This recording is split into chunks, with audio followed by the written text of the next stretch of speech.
Your ears do not deceive you. You have just entered the Cryptid Creator Corner brought to you by your friends at Comic Book Yeti. So without further ado, let's get on to the interview. Hello, everybody, and welcome to today's episode of the Cryptid Creator Corner. I'm Byron O'Neill, your host for today's Comics Creator Chat. I'm joined by a new guest on the show hanging out with me today, Jason Loo. Jason is an Eisner Award winner and a Harvey Award nominee with credits on both sides of the aisle as an artist and a writer, with projects The Pitiful Human-Lizard, Afterlift, and The All-Nighter. And although he's no newcomer to Marvel, he's tackling not one but two series out this fall with Werewolf by Night and the Dazzler miniseries, creating a new soundtrack for everyone's favorite disco queen, which will be a part of the From the Ashes storyline, redefining the X-universe post-Krakoa. So, Jason, how's things? How you doing? Doing well, pretty good. Yeah, just finished my shift at my day job at the library. Oh, cool. and Nice. and about to tackle on some scripts for Werewolf by Night. Oh, very cool. Well, I saw on the socials that you did a couple of recent signings with a fellow Toronto comics creator and friend of our Yeti crew here, Fellhound. Did you know each other previously, or? We have mutually followed each other through social media, but we had our first signing together at Wayside Comics several months ago, and then we did another signing, and it was just a coincidence that Okay. we had books out at the same week, and we live around the same area. Oh, that's cool. Yeah, Toronto is pretty happening comic scene, as I understand it. So. It is. It's where cartoonists can kind of make a living and have very decent healthcare. Oh, okay. So it's the Portland of Canada. Is that fairly accurate then? That's it. Okay. Well, I want to jump into Dazzler and start off there. This is an ex-character of my own generation, having first appeared in the early 80s. She was a bit out of my orbit in the early days. I got pulled into following her when Paul Chadwick took over the artistic duties kind of toward the end of her solo run during that time, primarily because I didn't have like a local gas station. That's where I bought all my books back then as a kid. But I soon discovered there was an LCS in the next town over, and I incessantly bugged my mom to drive me. And that's where I discovered Sienkiewicz's covers while looking for like back issues. And I've been in love with her ever since. So what was your introduction to the character? It was the Bill Sienkiewicz covers, really. Okay. I think it was like over a decade ago. I was just browsing through the back issues. Like I knew of Dazzler through the X-Men, Yeah. but like over a decade ago when I like got back into comics again, and just going through the dollar bins, and I was like, that's when I just took a chance on the Dazzler back issues just by the cover alone, and looking at the stories, I was here's the thing, because I before my love of superhero comics, during my college years, I was into reading Adrian Tomine and Chris Ware and Daniel Klaus, like just books about ordinary people and ordinary life, and Dazzler brought like this new angle within the superhero realm, where she's just trying to make a living in the music industry, and it's full of drama, and I just love the illustrations. Frank Springer was one of the early comic artists, and I just fell in love with his style, because it kind of was close to what I was reading in terms of alternative comics. Okay. Yeah, I mean, those Sienkiewicz covers pulled me in because they were almost like album covers, like record album covers at that time. And Dazzler is synonymous with music. I worked in the music business for over a decade and a half on the tech and the production end of things. I have high expectations for the series, no pressure, but I'm standing behind a very long line of folks, as she is pretty widely adored. I'm a bit upset, I got to admit, you didn't call me, Jason, because I was available as a consultant, about the music industry and behind the scenes, but I'll get over that. To get a feel for kind of where you're taking this project, what's in your own kind of foundational music background? That help for the Dazzler series, or just in general? Just in general. I played the drums back in in high school.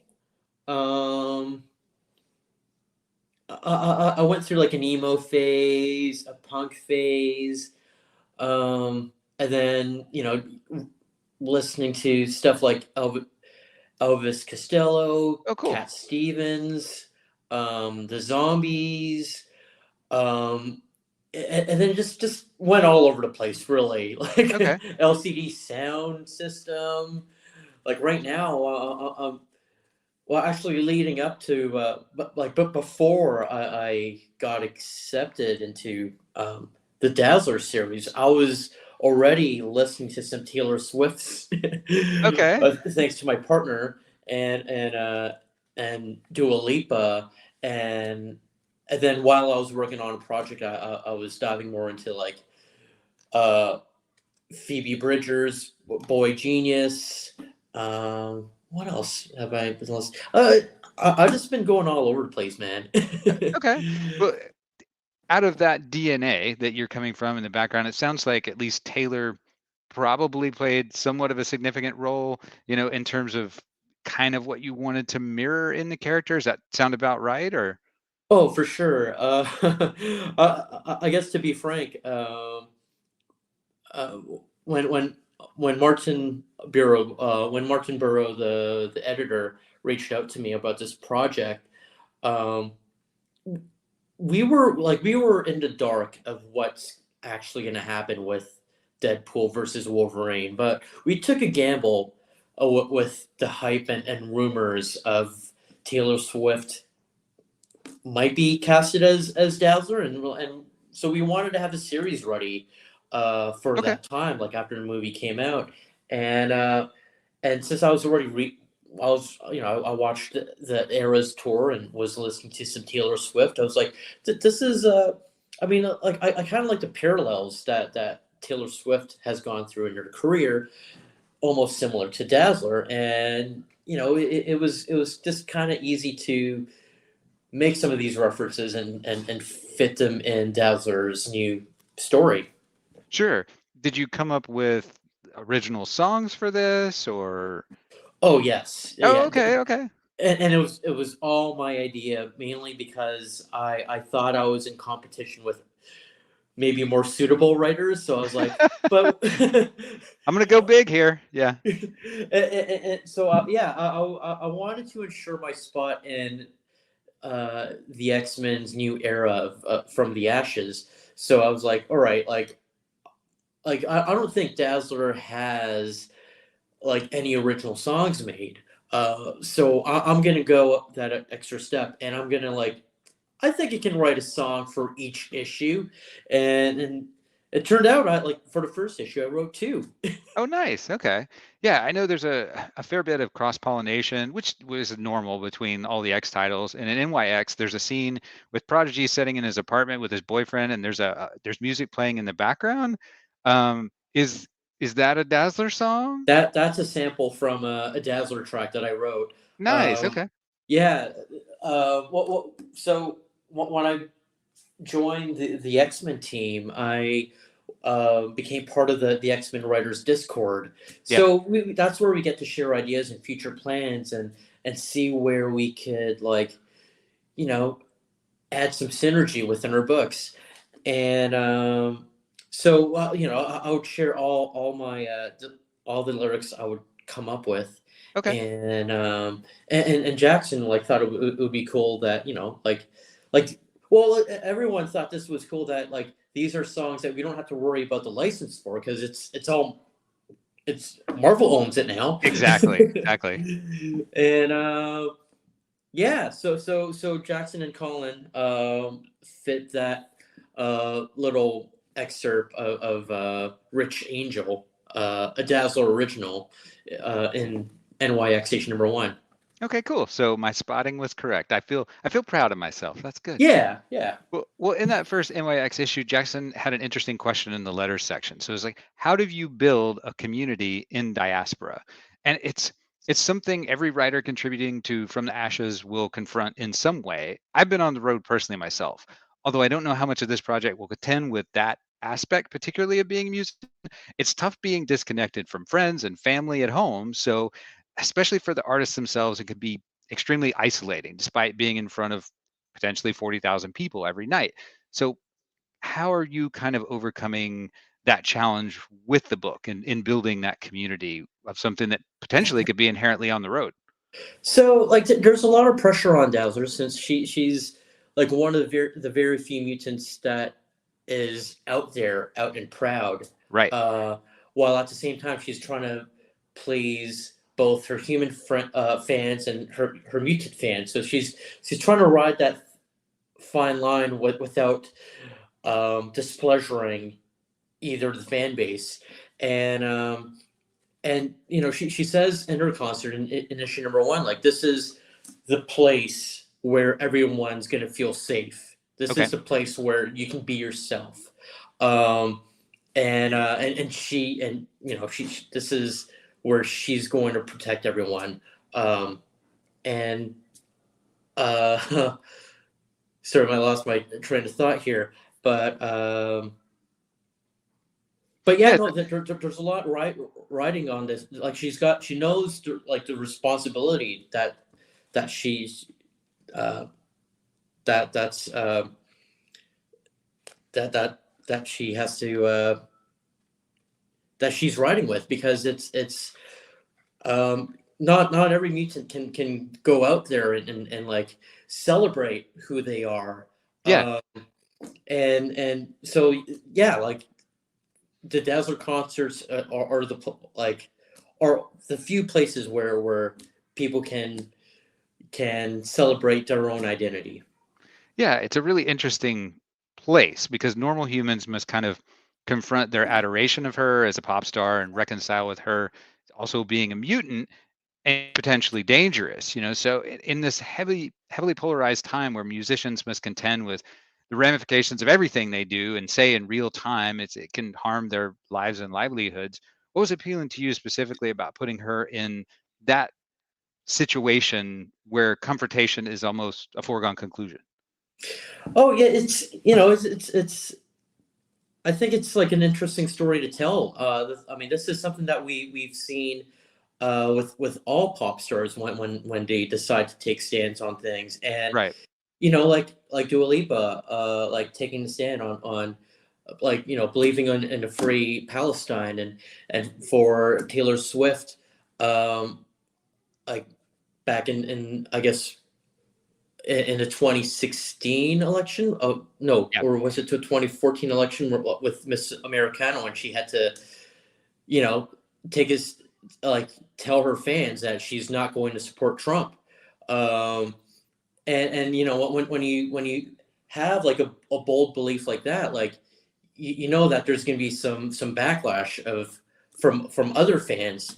But you know, like, these are the risks that you just have to take to stand up for what you believe in. Like you for like if you want, if you have like these strong beliefs, like there should not be that compromise. Like and you have to let everyone know like what your true intentions are, and that's what Dazzler is doing, about taking a stand and you know, wanting uh, protection and safety of her fellow mutants, amongst anti-mutant protests going on outside of her concerts and all around the world.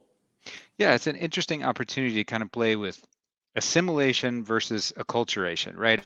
Human society attempts to eliminate the mutant influence. Dazzler is in that, I feel like, unique position to have a significant role in shifting the perceptions through the music as entertainer and crowd are have to interact, right? Where those cultures don't necessarily clash, you know, immediately. Everybody is much more receptive when they're in an audience.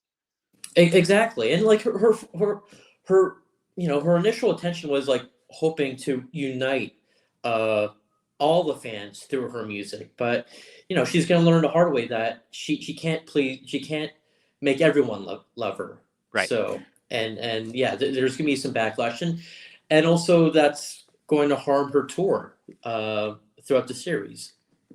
So is it going to be trying to get a feel for tone here. Is it going to be more of a Gem and the Holograms kind of thing, where the focus is more music slash road life and that experience, you know, and it's kind of that impact on how the mutant population is viewed, or are we going to actually throw down with some bad guys too? Because it could be intimate. She's gone all the way to galactic, right, with Beat the Beyonder and Galactus before. So just kind of what we can expect generally.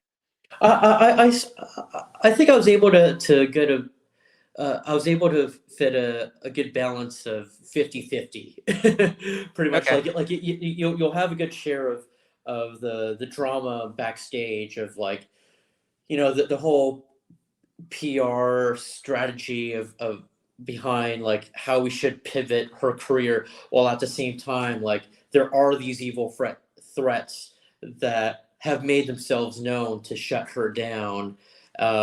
Some of them are friends of humanity. Some of them are your, like, typical supervillains in the Marvel universe. So it's a good bag, and good mixed bag, and I like to surprise my fans when they're reading it, because there are a lot of neat things I threw in there that people will just be shocked and excitement.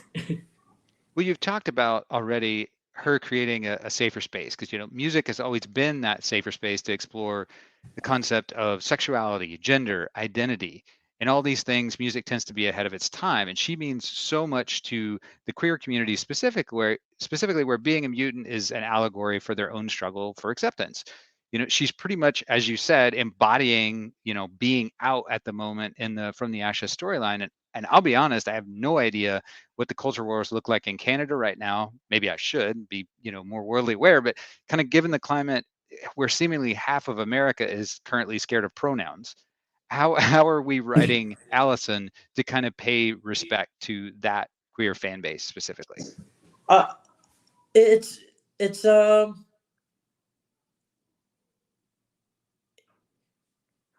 yeah, because it's like, like, you have, like, the real struggles of what people within the LGBT community are going through in everyday lives, and then you have, like, the fictional struggle of mutants, and, like, I I I try to put it in a nice umbrella, Okay. in a way, because I feel like they are one of the same, and like, and the real struggles of the LGBTQ, is what keeps the themes grounded Yeah.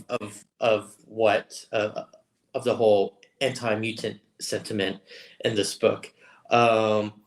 It makes the bigotry feel real, and it makes representation of these minority groups feel real as well. So yeah, that's how I've been approaching this. It's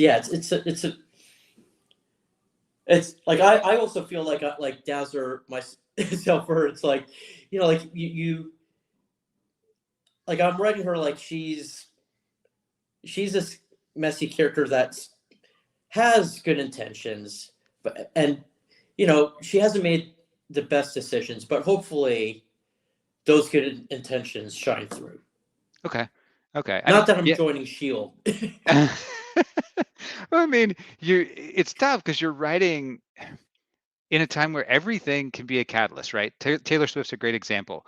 Yes, she's taken some political stances in the past, but she's also shown up at a football game and kissed her boyfriend, and that people are incensed about that. So on one hand, you can't win. You can't No. win. Oh, well, I'm working on a music focused project myself, and even with my extensive background, that the translation of it into comics can be kind of tricky. So, has there been any specific challenges for you or the artist Raphael? I'm gonna probably butcher this. I know we remember it, but Lorero? Am I Loreo. Loreo? Okay. No, Sorry. Lorero.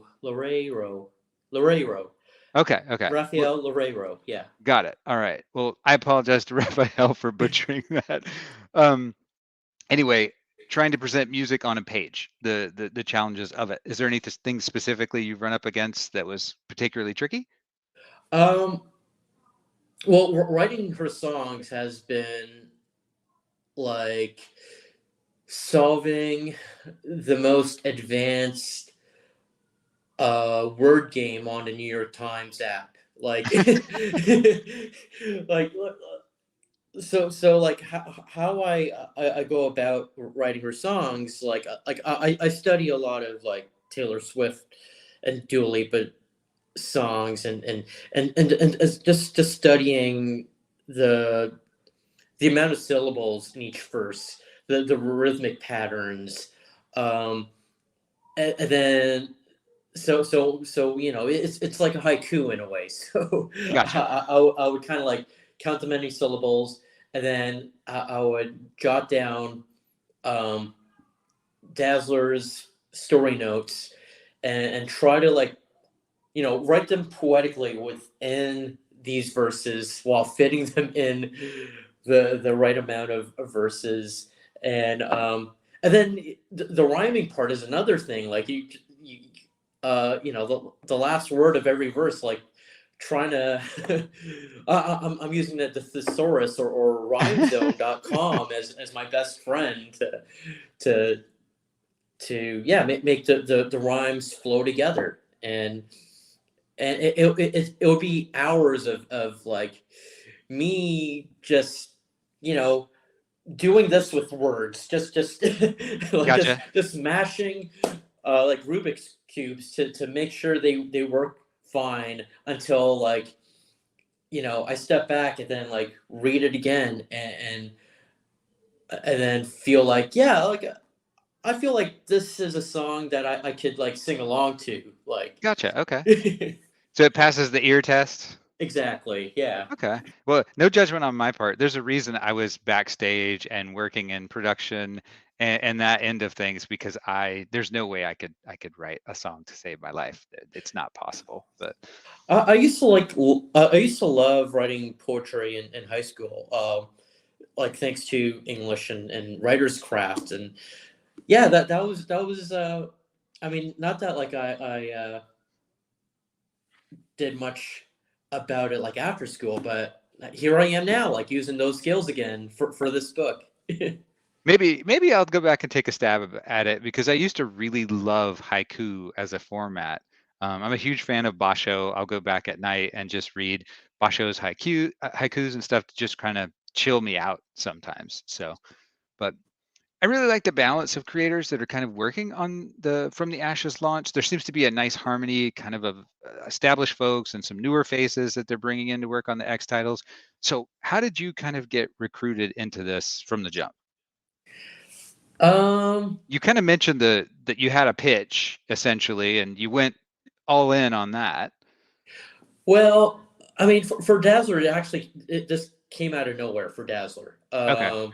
I like, you know, like when I saw some of the X-Men From the Ashes announcements, and like I was feeling so, like, so much FOMO, like I Yeah. wanted to be part of this saga, and it's like, oh, it looks like they've already like listed all the essential titles, and then Martin, the editor, reached out to me about Dazzler, and I was like, okay, I gotta be I gotta cling on to this opportunity, like, and I so like but before this era, I was working on some X-Men Unlimited Yeah. issues during the Krakoa era, and I felt like it was like an experimental phase, Okay. because originally when I first got into X-Men Unlimited, Lauren Amaro, the editor, she gave me the opportunity to like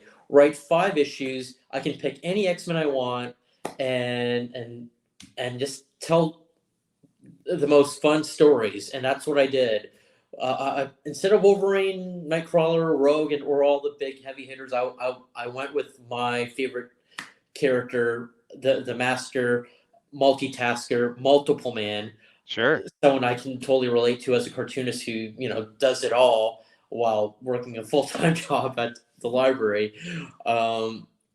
So yeah, I told some fun stories with him. I told some fun stories with Lila Chinny, which also featured Wind Dancer as her touring manager, and Shark Girl as her drummer.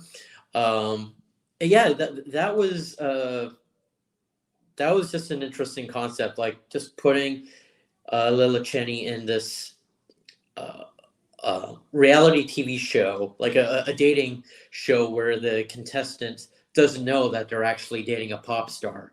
Yeah. Seeing the pop star for their true self, and the contestant happens to be a bigoted Friends of Humanity member.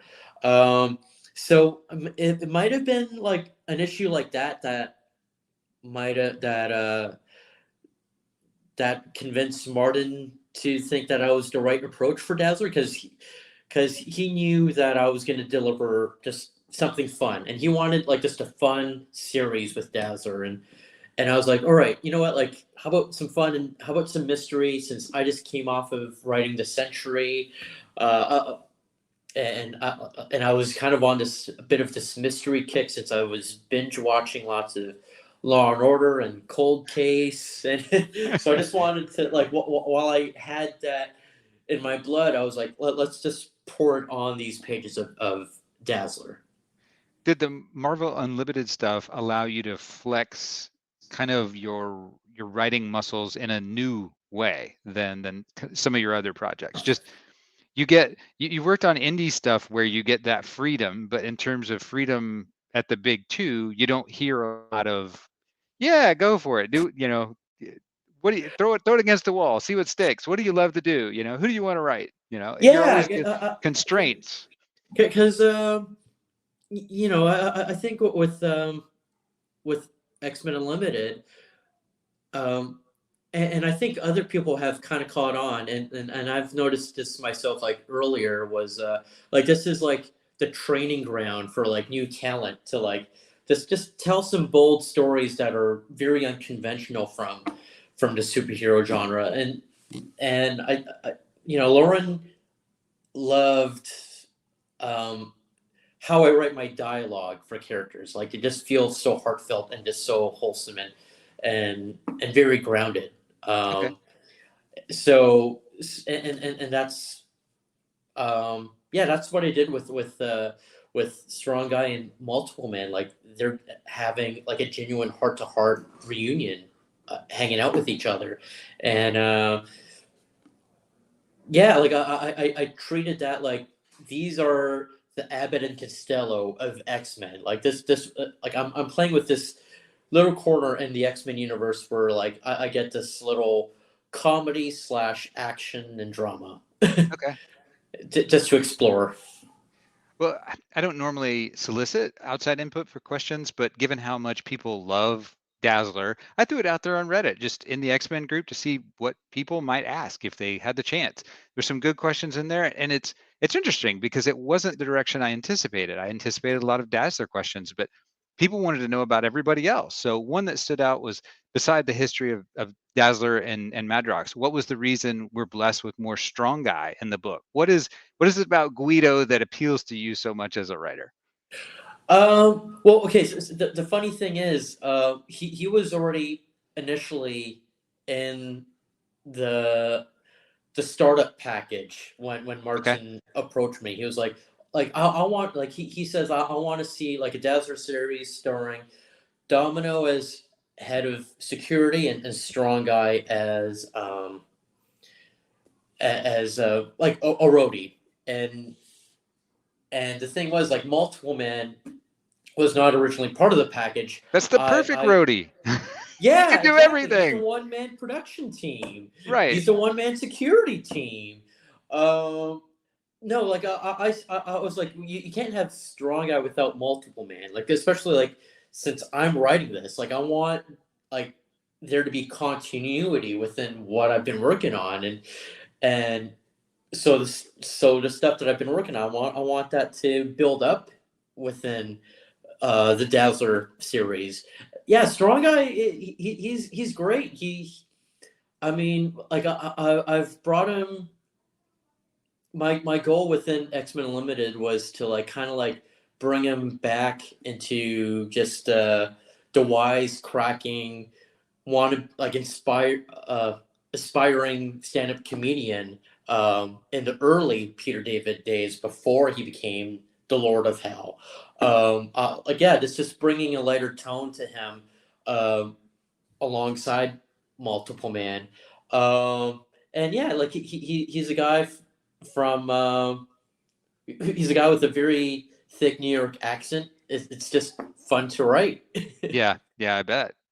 Well, before we take up all the time on Dazzler, I want to give your other project, Werewolf by Night, a little attention as well. So Jack Russell as a character emerged in the medium when it was under a big transition point in the early 1970s, as the Comics Code Authority had suppressed monsters in the mainstream marketplace for over 15 years, at least with respect to Marvel and DC. You had vampires, werewolves, ghouls, Walking Dead. You got no of approval, and it feels like a bit of a marketing homage of sorts to that era with the red band editions, and kind of that promise of extra carnage. I picked up the first issue recently, and from a Marvel standpoint, it's fairly visceral and a great jumping off point for the character in the darker recesses of the Marvel Comics universe. So what attracted you to working on that project specifically? So yeah, to be honest, like this was like another thing where like I never pitched for this. Oh wow, okay. It was, but I slowly became more in love with it. So it was maybe the week after New York Comic Con, and I was just getting I caught COVID at last year's New York Comic Con, the same with some of the people at the Marvel party. Yeah. And Devin Lewis, who I worked on Spider-Verse and Venomverse. It might have been the Venomverse story, the extreme Venomverse story that I worked with him, where I wrote this this revenge story of Kingpin venomized, and he calls himself King Pain, and he finally gets his revenge on Peter Parker. And it was my first dark story under the Marvel umbrella. Okay. So it maybe it might have been that convinced him that I was perfect for a dark title like Werewolf by Night. Because yeah, like he already had like all these big plans. Like he wanted this to be like a 10-issue maxi series, hopefully an ongoing if it's successful. And at that time, I was when I was recovering from COVID, post New York Comic Con, I was watching I was already watching some horror films in bed, like Werewolf in London, American Werewolf in London, The Howling 1, 2, and 3, a bunch of other stuff that you can find on Tubi, pretty much. And so yeah, he called me at the right time about the Werewolf by Night pitch, and that's when I just dove into reading Werewolf by Night. I was already reading.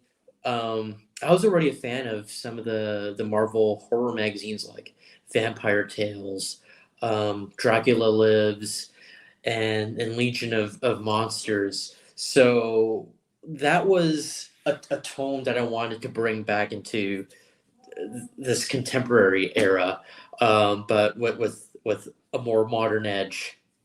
Okay. Reading through it myself, it's one of those funny things that always sort of bothers me, right? You have people ripped apart, but there's no curse words. That's still a no-no.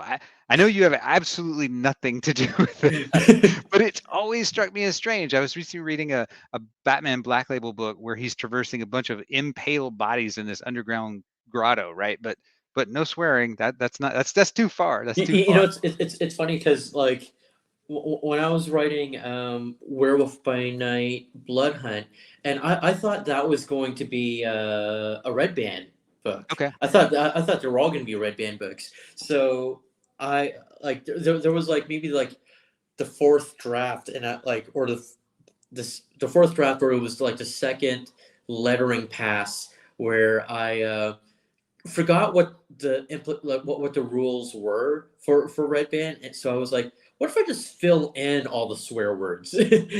Like, these are all the words that were meant to be said, and I just put an asterisk to them. So like, in case if we don't allow swear words, like at least the letterer can easily track all the swear words and just put Brawlix instead. But Yeah, I mean, it's a pretty cool opportunity that you got to do the Blood Hunt version and now the older version of Werewolf by Night. So both generations. That's pretty cool within just a couple of months, really.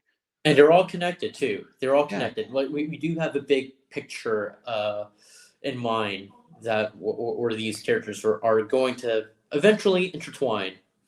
that's really cool. Well, we know at some point in this, after reading that first issue, that Elsa Bloodstone is helping Jack deal with what is seemingly a very out of control condition at this point. I've always loved werewolf stories, but after my own personal lupus diagnosis, and you factor in the Latin genus species, being Canis lupus for wolf, and the nature of a virus or similar that periodically just causes your body to do terrible, random, awful things, and that resultant feeling of completely losing control. I understand Jack. I love that exploration between them and how vital it can be, you know, as it strongly mirrors my own experience. Without my family's support, I would not be standing here today. I don't know how much editorial gave you in the remit, but it's a wonderful way to kind of humanize and ground Jack's new journey, from the jump in that first issue. Were there any limitations that they put on it when you started this in terms of, here's the red band, go full out, with respect to anything aside from the swear words? No, not at all. You know, writing this series felt like being in my own Smashbox, where I can just like, I don't know if Smash boxes are ubiquitous, but like, these are little rooms where we can just like grab a bat and just smash old appliances or like, old computer equipment, stuff like that. And that's yeah, a smash room. That's what the series is to me. And Devin and Lauren were so encouraging when they were reading all these violent scenes. They were like, yeah, keep it up. Like, we want you to earn this red band. Like, or like, this is a great way to earn the red band. And it just made me want to think of more sadistic scenes or moments to add.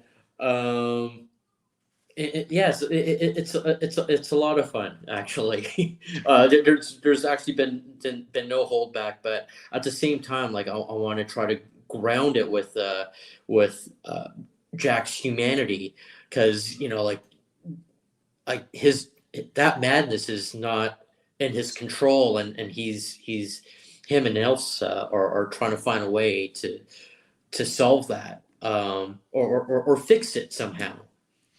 Well, I have a topographical question.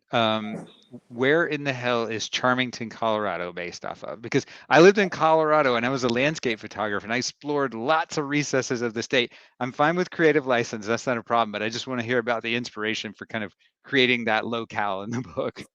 I Yeah, like I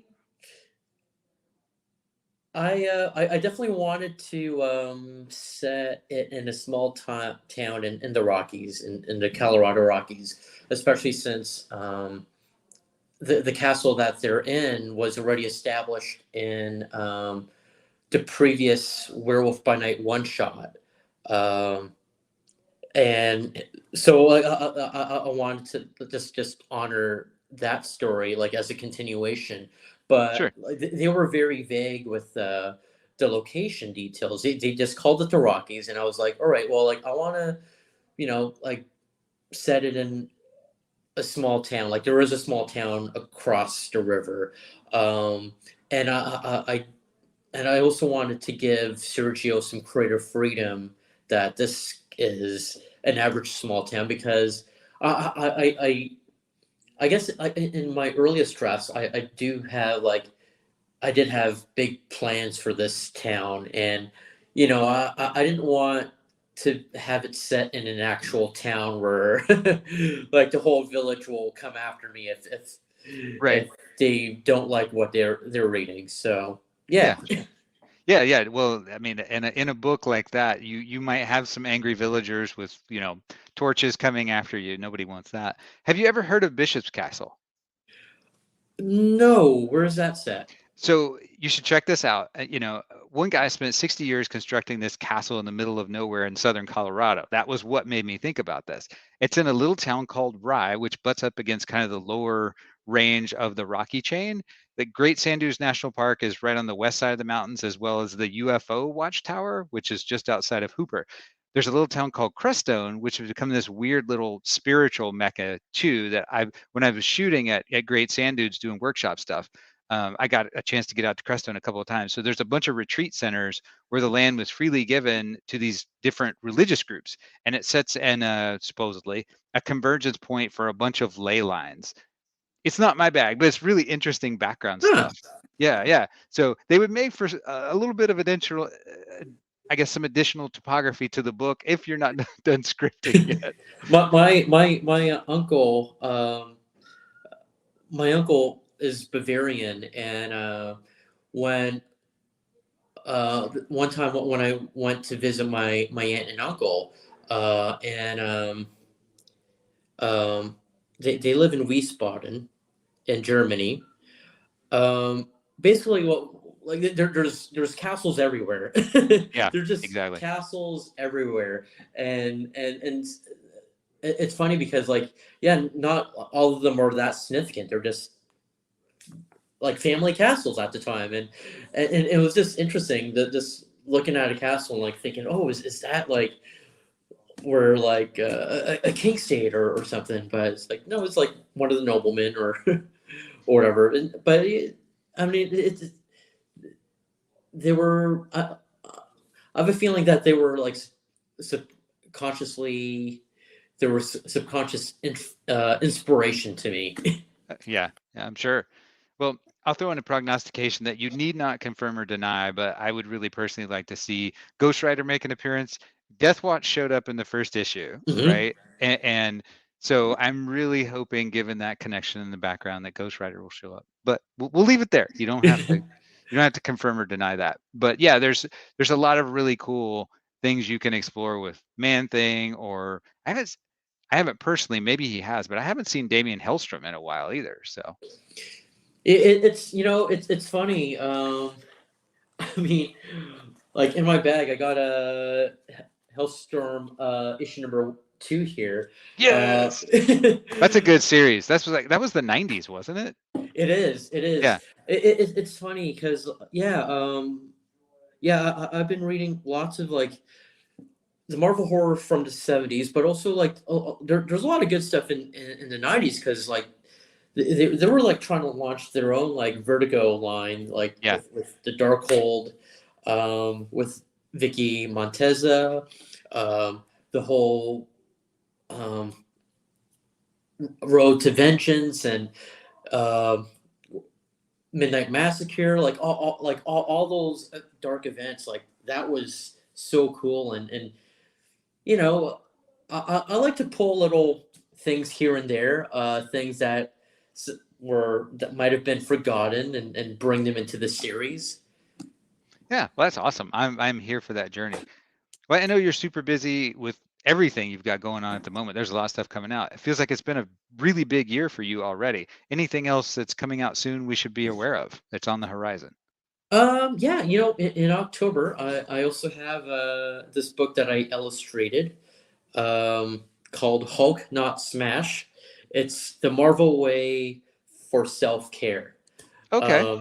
And it's written by Amy Radcliffe. She's written tons of Star Wars essential guides, and yeah, she also wrote a Star Wars version of self care. But now this is her Marvel book in that same approach.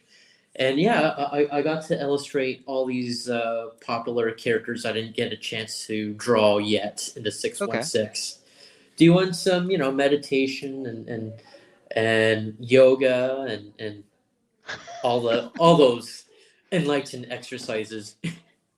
That's really cool. Anybody? Well, you probably can't give it away, but is there a character that you've tackled that has given you fits? I'm just curious about that.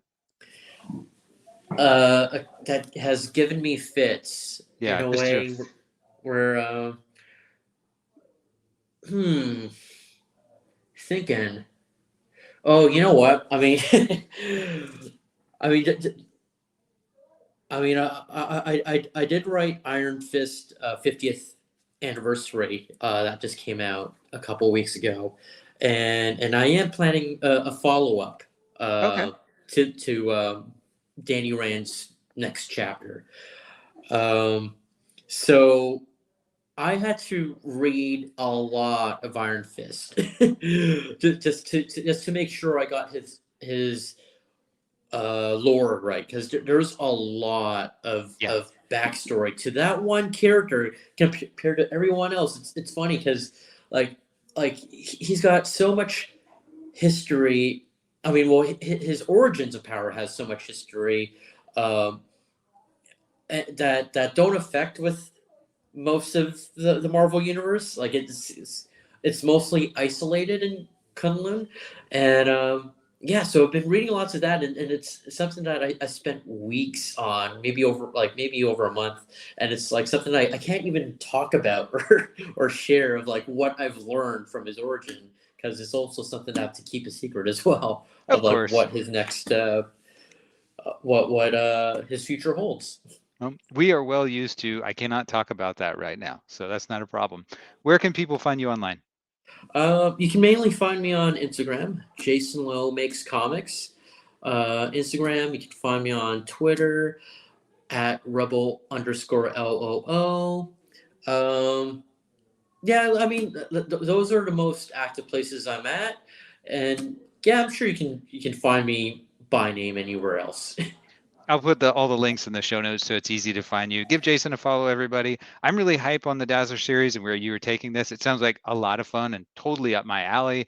And the Werewolf by Night could not get more medieval. I mean, if people have not had enough already this summer with Blood Hunt, you got more werewolves and vampires than this. If the itch isn't tickled, so get in and hang on. That's all I can say. You know, and now that we've seen this cheeky disco cover for the Werewolf issue. That was from Jeremy Wilson, I think, that connects the two. I want one Yes, of those. Yeah, Werewolf by Night with a disco ball. It looks so cool. How did that come about?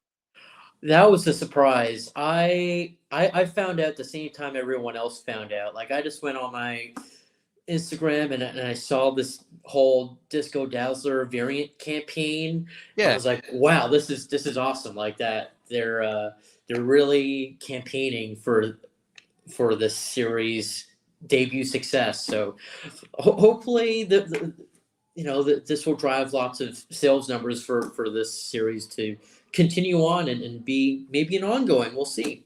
that'd be awesome. Well, I actually just spoke to Terry Dodson on Tuesday this week. Shameless plug. You can listen to that episode with Pornsack. But he's doing all the primary A covers for Dazzler. Is that correct? That's oh my gosh, like I never thought I would get Terry Dodson and Rachel Dawson to grace their art on my book on a monthly basis. It's surreal, man. Like I didn't think I'd reach that kind of point. I mean, it was also surreal for me to like partner up with someone like a talent like Will Spatasio on Iron Fist too. I'm just so lucky. I love to see that, and it makes me really happy when people love the medium and love what they do, and clearly you do. So it makes me happy to see you happy. So Thank you so much. And yeah, like yeah, I'm hoping it shines through with all of the fans. And yeah, it's gonna be a hell of a ride for Werewolf by Night. And yeah, people are gonna have a ball with Dazzler. nice, that's good. And Dazzler hits September 18th. Is that as we understand it now? September 18th, and I am hosting an early comic launch party in Toronto. If you're for those that are in Toronto, at Off Road Bar, it's Toronto's sci-fi immersive bar. Okay. I am hosting the Dazzler early release launch party. We'll have drag performances by Divine Darlin and Baby Bell Bell. They're going to be dressed up as Storm, Disco Storm, and Okay. Dazzler. So Okay. they're going to be ripping up the dance floor, and I'll be signing all the comics and variants. That's really cool. I can't wait to hear about Mirewa's reaction to the Storm drag version. That'll be really really interesting. Oh, I can't wait. I just heard the news like on my emails. Like, oh man, I can't wait to see how they're gonna look. That's awesome. Well, make sure to call your shop and let them know you want Dazzler and Werewolf by Night in your pull box. Jason, thanks so much for coming on and chatting with me today. It's been fun. Yeah, thanks for having me. Yeah.